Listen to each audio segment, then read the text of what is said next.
Chirac l'Africain, aucun de ses prédécesseurs à l'Élysée n'avait eu droit à un tel surnom. Aucun de ses successeurs ne peut encore y prétendre. En 12 ans de présidence, Jacques Chirac avait trouvé le temps de visiter 39 pays sur le continent. Jacques Chirac ne trichait pas avec ses sentiments.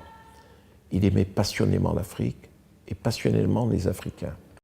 Tout au long de sa carrière politique, Jacques Chirac aura tissé les liens les plus étroits avec l'Afrique, dont il se disait l'un des plus fervents avocats. La France affirme son engagement en Afrique. Oui, elle entend soutenir son aide au développement, continuer d'appeler la communauté internationale à s'y engager, et je fais confiance aux États africains pour offrir l'indispensable cadre de droit sans lequel il n'y a pas de confiance et donc pas de développement durable. Lutte contre le sida et le paludisme, annulation de la dette. Quand la France de Jacques Chirac plaidait en faveur de ses anciennes colonies africaines auprès du FMI ou de la Banque mondiale, elle bénéficiait en retour de leur indéfectible soutien diplomatique.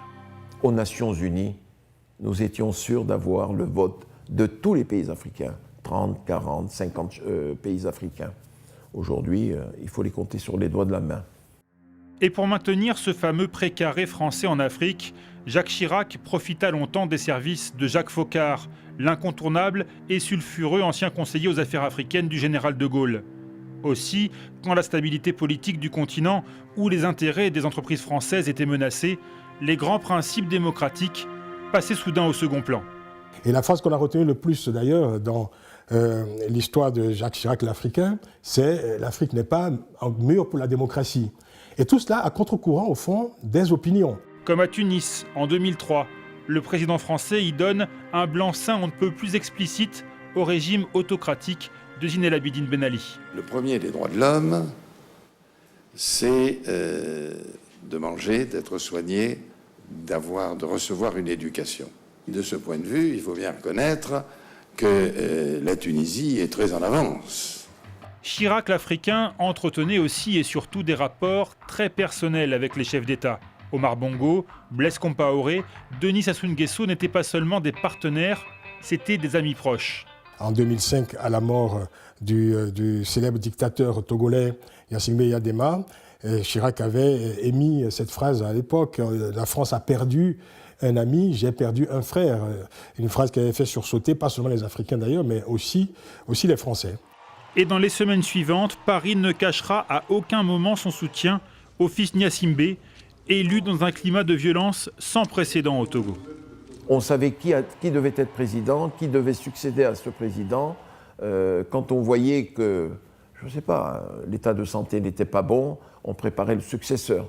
Il a assumé d'une manière absolument sincère, avec une sincérité déconcertante, ce qu'on appelait la France-Afrique. Avec les rumeurs de coups tordus, les rumeurs de coups d'État orchestrés depuis l'Élysée, l'affaire des mallettes d'argent qui circulaient entre les palais africains et l'Élysée.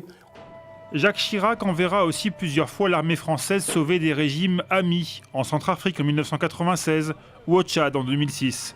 Mais en pleine guerre civile ivoirienne, le gendarme de l'Afrique est pris entre deux feux. En 2003, la médiation française est un échec. Quand Jacques Chirac fait ses adieux aux Africains au sommet France-Afrique de Cannes en 2007, la donne a changé.